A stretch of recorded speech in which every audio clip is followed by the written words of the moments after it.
નમસ્કાર. દિવસભરના તાજા સમાચારોમાં તમારું સ્વાગત છે. તમારી સાથે હું છું પિનલગીરી ગોસ્વામી. સમાચારો વિસ્તારથી જાણીએ એ પહેલા મહત્વના સમાચારો ઉપર એક નજર. મિત્રો, અત્યારના સૌથી મોટા સમાચાર સામે આવી રહ્યા છે ઉકાઈ ડેમથી. ઉકાઈ ડેમમાં નવા નીરની આવક થઈ છે. દક્ષિણ ગુજરાતમાં ભારે વરસાદના કારણે ઉકાઈ ડેમમાં નવા નીરની આવક થઈ છે. ઉપરાંત ઉકાઈ ડેમમાં નવા નીરની આવકમાં સતત વધારો પણ થઈ રહ્યો છે. ડેમની વર્તમાન સપાટી 314.98 ફૂટ નોંધાઈ છે, જ્યારે ડેમની પૂર્ણ સપાટી 345 ફૂટ જેટલી છે. છેલ્લા 24 કલાકમાં ડેમની સપાટીમાં 0.24 ફૂટનો વધારો થયો છે. મિત્રો, અન્ય મહત્વના સમાચારની વાત કરીએ તો અમરેલીમાં ખેતરોનું ધોવાણ વળતરની માંગ કરવામાં આવી છે. અમરેલી પંથકમાં ભારે વરસાદથી ખેતરોનું ધોવાણ થયું છે. આ મામલે સાવરકુંડલા અને લીલિયાના ધારાસભ્ય અને પૂર્વ ધારાસભ્યે મુખ્યમંત્રીને પત્ર લખીને સર્વે અને વળતરની માંગ કરી છે. તેમણે જણાવ્યું છે કે નદી કિનારે આવેલા ગામોમાં ખેતીલાયક જમીનમાં ભારે ધોવાણ થયું છે. આ વિસ્તારના મોટાભાગના પરિવારો ખેતી ઉપર નિર્ભર છે. સૌથી વધુ નુકસાન સાવરકુંડલા ગ્રામ્ય વિસ્તારમાં નોંધાયું છે. મિત્રો, અન્ય મહત્વના સમાચારની વાત કરીએ તો નારાયણ સાંઈના 5 દિવસના જામીન મંજૂર. નારાયણ સાંઈને લઈને મોટા સમાચાર સામે આવી રહ્યા છે. નારાયણ સાંઈના 5 દિવસના જામીન મંજૂર કરવામાં આવ્યા છે. 5 દિવસની કામચલાઉ જામીન અરજી મંજૂર કરાઈ છે. નારાયણ સાંઈ લાજપોરથી જોધપુર જઈ શકશે.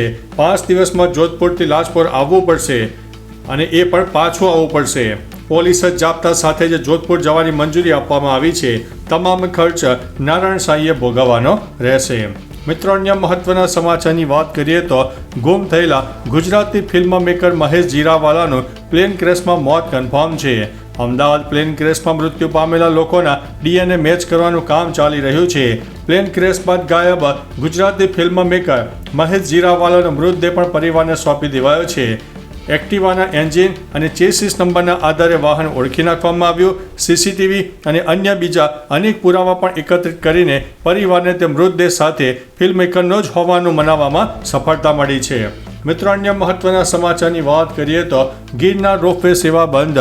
ગિરનાર પર્વત પર પડી રહેલા ભારે વરસાદને કારણે રોપવે સેવા સ્થગિત કરી દેવામાં આવી છે. ગિરનાર પર્વત પર પવનની ઝડપમાં નોંધપાત્ર વધારો પણ નોંધાયો છે. શિખર વિસ્તાર નજીક પવનની તીવ્રતા વધુ હોવાથી રોપવે સંચાલન જોખમી બની ગયું છે. 40થી વધુ કિલોમીટર પ્રતિ કલાકની ઝડપે પવન ફૂંકાતા સુરક્ષા માટે આ નિર્ણય લેવામાં આવ્યો છે. સેવા બંધ થતાં કેટલાક યાત્રાળુઓ પગપાળા યાત્રા પસંદ કરી છે. મિત્રો, અન્ય મહત્વના સમાચારની વાત કરીએ તો સિદ્ધપુર હાઈવે પર દેહ વ્યાપાર ઝડપાયો છે. સિદ્ધપુર પાલનપુર હાઈવે પર પાટણ SOG પોલીસે દેહ વ્યાપાર ઝડપી પાડ્યો છે. SOG પોલીસે હોટલ કેશવ ગેસ્ટ હાઉસમાં દરોડો પાડ્યો હતો. પોલીસે અહીંથી ગેરકાયદેસર દેહ વ્યાપારનું કૌભાંડ ઝડપી લીધું છે. હોટલ કેશવ ગેસ્ટ હાઉસના સંચાલક નીરવ શ્રીમાળીની અટકાયત કરવામાં આવી છે. તપાસ દરમિયાન એક રૂમમાંથી મહારાષ્ટ્રની મહિલા અને એક પુરુષ મળી આવ્યા હતા. મિત્રો, અન્ય મહત્વના સમાચારની વાત કરીએ તો લાલુ યાદવ પરિવારની લડાઈ હવે સુપ્રીમ કોર્ટમાં જોવા મળશે. લાલુ પ્રસાદ યાદવ પરિવારની લડાઈ હવે સુપ્રીમ કોર્ટમાં જોવા મળે તેવી સંભાવના છે. લાલુ પ્રસાદ યાદવે પોતાની મોટા પુત્ર તેજ પ્રતાપ યાદવને પરિવાર અને પક્ષમાંથી હાંકી કાઢ્યા છે. તેજ પ્રતાપે જણાવ્યું છે કે તેમના શાંત સ્વભાવ અને મૌનને કમજોરી સમજવામાં ન આવે. તે શાંત છે તો તેનો અર્થ એ નથી કે તેઓ કાર્યવાહી ન કરી શકે. પરિવાર માટે તેઓ ગમે તે કરી શકે છે. તેજ પ્રતાપે કહ્યું છે કે તમામ લોકોનો પર્દાફાશ થશે. મિત્રો, અન્ય મહત્વના સમાચારની વાત કરીએ તો રથયાત્રાના દિવસે સારો એવો વરસાદ થવાની શક્યતા છે. હવામાન નિષ્ણાત અંબાલાલ પટેલે આપેલી આગાહીમાં ગુજરાતમાં ભારેથી અતિ ભારે વરસાદ થશે તેમ જણાવ્યું છે. તેઓએ આગાહી કરી છે કે રથયાત્રાના દિવસે સારો એવો વરસાદ થવાની શક્યતા છે. વડોદરા, મહીસાગર અને પંચમહાલના ભાગોમાં ભારેથી અતિ ભારે વરસાદની શક્યતા છે. દક્ષિણ ગુજરાતના ભાગોમાં ભારે વરસાદ થવાની શક્યતા છે, જ્યારે સૌરાષ્ટ્રના ભાગોમાં પણ વરસાદ થવાની શક્યતા રહેલી છે. મિત્રો, અન્ય મહત્વના સમાચારની વાત કરીએ તો કલા મહાકુંભ 2025-26ની જાહેરાત. કલા મહાકુંભ 2025-26નું આયોજન જાહેર કરવામાં આવ્યું છે. ગુજરાત સરકારના રમતગમત, યુવા અને સાંસ્કૃતિક પ્રવૃત્તિ વિભાગે આ જાહેરાત કરી છે. સ્પર્ધામાં 4 વય જૂથના કલાકારો ભાગ લઈ શકશે. 6 થી 14 વર્ષ, 15 થી 20 વર્ષ, 21 થી 59 વર્ષ અને 60 વર્ષથી ઉપરના. સ્પર્ધકો સાહિત્ય, કલા, નૃત્ય, ગાયન, વાદન અને અભિનય વિભાગમાં પોતાની કલા રજૂ કરી શકશે. માહિતી માટે જિલ્લા યુવા વિકાસ અધિકારીનો સંપર્ક કરી શકાશે. મિત્રો, અન્ય મહત્વના સમાચારની વાત કરીએ તો એર ઇન્ડિયાના ભાડામાં 15% સુધીનો ઘટાડો થયો છે.